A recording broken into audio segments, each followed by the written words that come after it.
Hello everybody, नमस्कार, अस्सलाम वालेकुम, वेलकम टू द चैनल। आज के इस वीडियो में ये हमारा देख रहे हो लेक्चर नंबर 6 है, जिसके अंदर हम लोग ऐसी टर्म्स पढ़ेंगे जो हम लोग बार बार एनाटमी के अंदर, फिजियो के अंदर, मतलब अपनी पूरी एमबीबीएस लाइफ में जिन टर्म्स का बहुत ज़्यादा यूसेज है।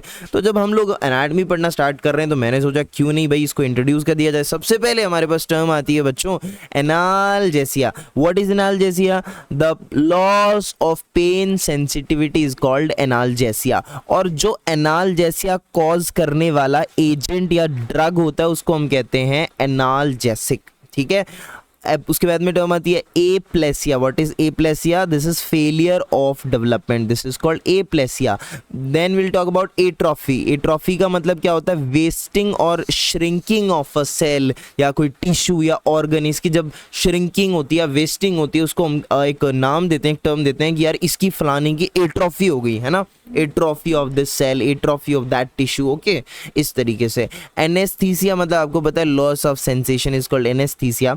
बेनाइन। What is benign? कई लोग इसको बेनिग्न बोलते हैं ना, इसका एक्चुअल प्रोनाउंसिएशन है बेनाइन। ठीक है। सो बेनाइन एक ऐसी टर्म है जो हम लोग किसी भी मतलब टाइप, कोई बॉडी में कोई ग्रोथ हो रही है, ठीक है, कोई एक्स्ट्रा ग्रोथ हो रही है, इलनेस है कोई, तो उसके लिए हम एक टर्म यूज करते हैं बेनाइन।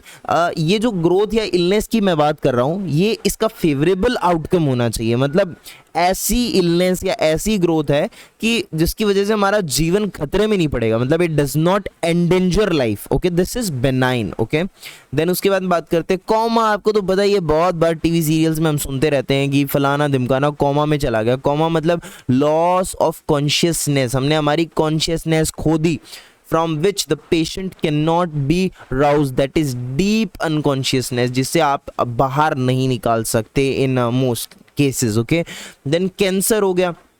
कैंसर हम टर्म यूज करते हैं, कैंसर का मतलब होता है क्रैब। लैटिन के अंदर कैंसर का मतलब होता है crab. So what is cancer? It is an uncontrollable proliferation of cells. ये आप पढ़ के आए हो ना बायो के अंदर भी, that usually destroys and invades adjacent tissues, मेटास्टाइसिस and usually follow a fatal course. मतलब ऐसा होता है कि बॉडी में एक लोकेशन पर सेल्स है ना, एकदम अनकंट्रोलेबल ग्रोथ करने लग जाती हैं, प्रोलिफरेशन करने लग जाती हैं, ठीक है ना, बहुत ज़्यादा अमाउंट में डिवाइड होती हैं। तो जिसकी वजह से ये जो उसके एडजेसेंट साइड में टिश्यू होगा, ऑब्वियसली बात है जब ज़्यादा सेल्स हो जाएंगी तो उसको भी ये इन्वेड करेंगी। ये लोग ये एक जगह से दूसरी जगह ये जो कैंसरस टिश्यू होगा, ये सेल्स होंगे ना, कैंसरस सेल्स, ये एक जगह से दूसरी जगह ट्रैवल करेंगे फिर बॉडी में, और फाइनली जाकर के इसका एक बहुत ही ज़्यादा फैटल यानी भयावह खतरनाक अंजाम होता है कैंसर का। Then will talk about carcinoma. What is carcinoma? Cancerous growth arising from epithelium is called carcinoma. This is ectoderm और एंडोडर्म। सो आपको समझ आए what is cancer, what is carcinoma? Carcinoma क्या होता है? कैंसरस ग्रोथ होती है। देखो, कैंसर और carcinoma there is a slight difference. Okay, so cancerous growth arising from epithelium is called carcinoma. Okay, like ectoderm या एंडोडर्म के अंदर, मतलब कुल मिला के हम बोले एपिथेलियम में जब कैंसरस ग्रोथ हो रही हो तब that is called carcinoma.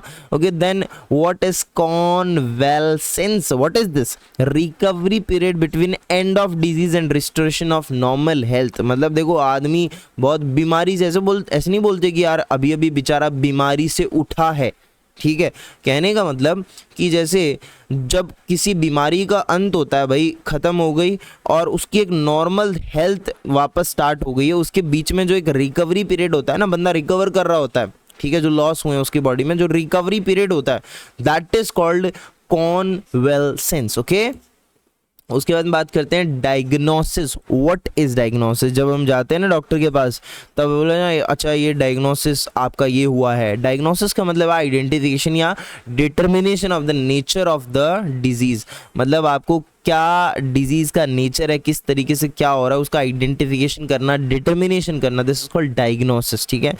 What is degeneration? बड़ा आसान है, ये तो बड़ा आसान है। मतलब physical alteration in a cell, है ना, दिस इज डीजनरेशन। टिश्यू या ऑर्गन में फिजिकल अल्ट्रेशन होना, अल्ट्रेशन मतलब चेंज होना, consisting of a breaking down into disorganised और लेस ऑर्गेनाइज्ड स्टेट, मतलब जैसे कोई बड़ा टिश्यू है ना, वो मतलब टूटा है, डिसऑर्गेनाइज्ड हो गए, छोटे छोटे लेस ऑर्गेनाइज्ड स्टेट्स के अंदर ये आ गया है। This is called degeneration. Degenerated structure में रीजेनरेट और एंड इन नेक्रोसिस। देखो अगर मान लो ये टिश्यू है, ये अगर डीजेनरेट किया है, ये अगर डीजेनरेट किया है तो इसका रिजल्ट क्या होगा, इसका रिजल्ट क्या होगा, ये टिश्यू ने डीजनरेट किया है, ठीक है, ये डीजनरेटेड टिश्यू है, तो इसका रिजल्ट एंड रिजल्ट क्या होगा, या फिर तो ये रीजनरेट करेगा वापस से, हिम्मत करके वापस रीजनरेट करके अच्छा खासा भला चंगा टिश्यू बनाएगा, और या फिर ये एंड हो जाएगा, इसका अंत हो जाएगा बाय नेक्रोसिस, सेल डेथ हो जाएगी, ठीक है। So that is degeneration. उसके बाद में हम लोग बात करते हैं व्हाट इज डिस्ट्रॉफी। डिस्ट्रॉफी क्या होती है, a degenerative disorder of the structure और organ due to improper nutrition resulting in diminution of the size and function. So this is called our dystrophy. What is dystrophy? Dystrophy एक क्या है, degenerative disorder है जिसमें improper nutrition मिलने की वजह से, या हम बोलें कि अच्छा खासा बढ़िया न्यूट्रिशन नहीं मिला, इसलिए जो सेल है या टिश्यू है या ऑर्गन है, कोई स्ट्रक्चर है, वो डीजनरेट कर गई, ठीक है, उसकी साइज डिक्रीज हो गई, फंक्शन उसके कम हो गए, खत्म हो गए, फंक्शन प्रॉपरली नहीं कर रही। This is called dystrophy. जैसे एग्जांपल मस्कुलर डिस्ट्रॉफी है ना, मसल के अंदर डीजनरेटिव चेंजेस होना। उसके बाद में व्हाट इज एम्बोलिज्म। एम्बोलिज्म एक है, एम्बोलिज्म क्या होता है, देखिए सही, embolism is the occlusion of vessel by solid और gaseous matter which has been transported through the blood stream that is detached from. देखो मेरी बात सुनो, एम्बोलिज्म का मतलब होता है जैसे मान लो कि कई बार पानी का पाइप है, उसके अंदर से पानी जा रहा है, ठीक है, उसमें कंकर पत्थर बीच में आ जाए, कुछ ऑब्स्ट्रक्शन बन जाए, तो हम उसी को हम बोलेंगे एम्बोलिज्म, ठीक है, मतलब कि ब्लड वेसल में कोई रुकावट, ठीक है, या फिर तो किसी सॉलिड या किसी गैशियस मैटर के कारण, है ना, जो कि ब्लड स्ट्रीम से ट्रांसपोर्ट हो रहा था, उसके कारण जो ऑक्लूजन होता है ना ब्लड वेसल के अंदर, उसको हम कहते हैं एम्बोलिज्म, ठीक है। जैसे डिटैच्ड थ्रोम्बस, एम्बोलस बोलते हैं हम लोग उसको, ये आपको पढ़ने को मिलेगा जब हम लोग ब्लड फिजियोलॉजी पढ़ेंगे कि what is thrombus, detached thrombus क्या होता है।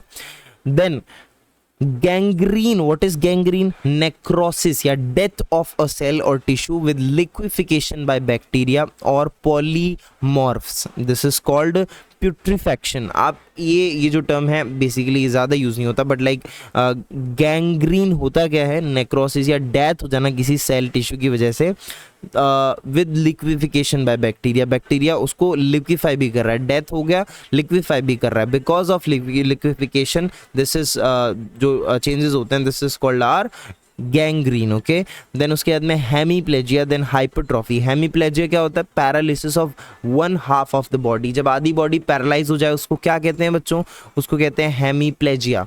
हाइपरट्रॉफी क्या होती है, इंक्रीज, देखो हाइपर मतलब बढ़ गया कोई चीज़, तो हाइपरट्रॉफी मतलब क्या होता है, basically increase in size without any increase in number of cell, मतलब नंबर इंक्रीज नहीं हुआ है, हाइपरट्रॉफी मतलब सिर्फ साइज में बढ़ा है सेल, ओके।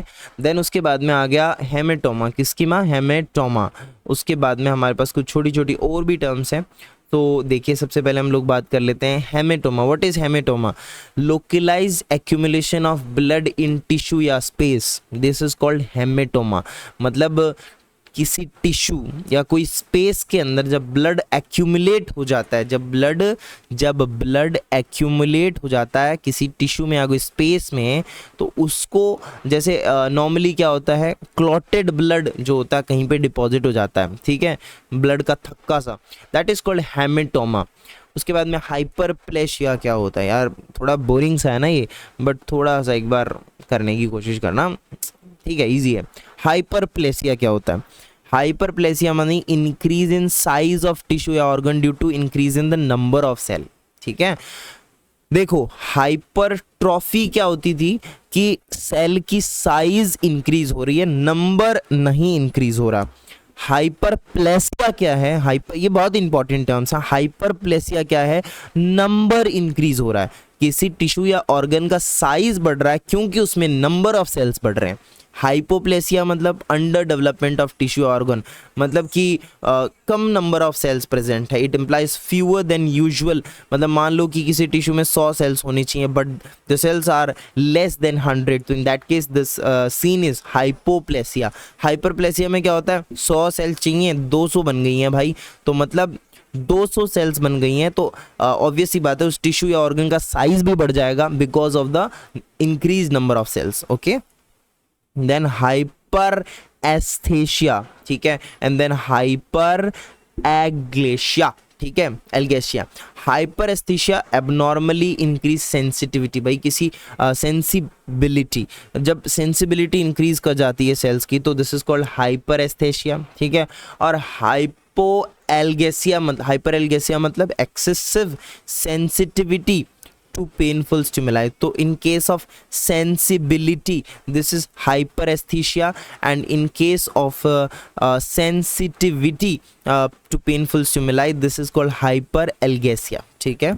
उसके बाद में बात करते हैं व्हाट इज इन्फ्लामेशन, ये तो आपने पढ़ा है। इन्फ्लामेशन का मतलब क्या होता है, local reaction of tissues to an injury caused by chemical, physical और बायोलॉजिकल। कोई भी केमिकल, फिजिकल या बायोलॉजिकल एजेंट जब कोई इंजरी कॉज करता है तो ऑब्वियस सी बात है कि टिश्यूज़ की तरफ से लोकल एक रेस्पॉन्स जनरेट होगा। भाई कहीं पे किसी महल पे हमला करोगे ना तो आपको वहाँ से जो महल के सैनिक होंगे वो पहले आप पे हमला करेंगे, दोबारा वो बचाव करने की कोशिश करेंगे, तो वैसे ही this is the localised response, है ना, in towards a injury which is called by any kind of agent, ठीक है। What are the cardinal features of inflammation, ये याद करने ज़रूरी है, बहुत ज़रूरी है, इंपॉर्टेंट है, बहुत बार पूछा जाता है। Swelling, redness, pain, heat, increase temperature in that area, loss of function and fever, बुखार होगी, तो ये जरूर आप याद करें inflammation, this is very very important.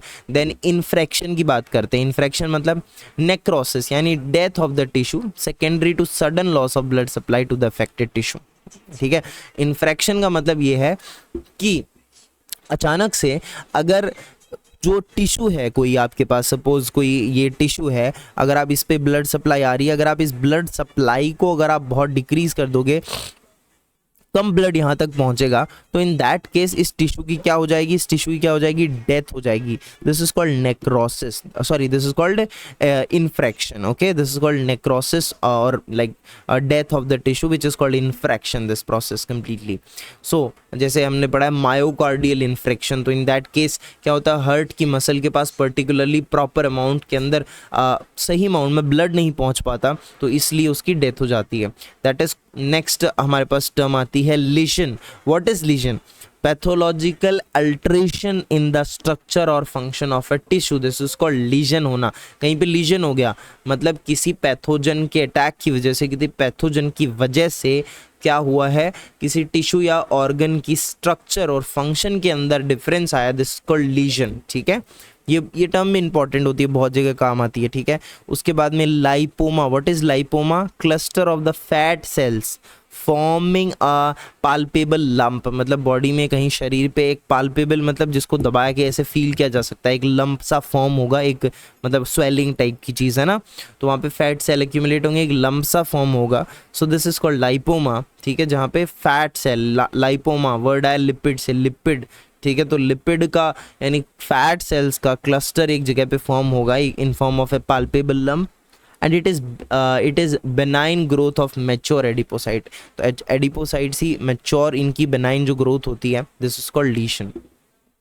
उसके बाद में हमारे पास कुछ और छोटी मोटी टर्म्स हैं, तो इनको हम लोग है ना नेक्स्ट लेक्चर के अंदर हम डील करेंगे।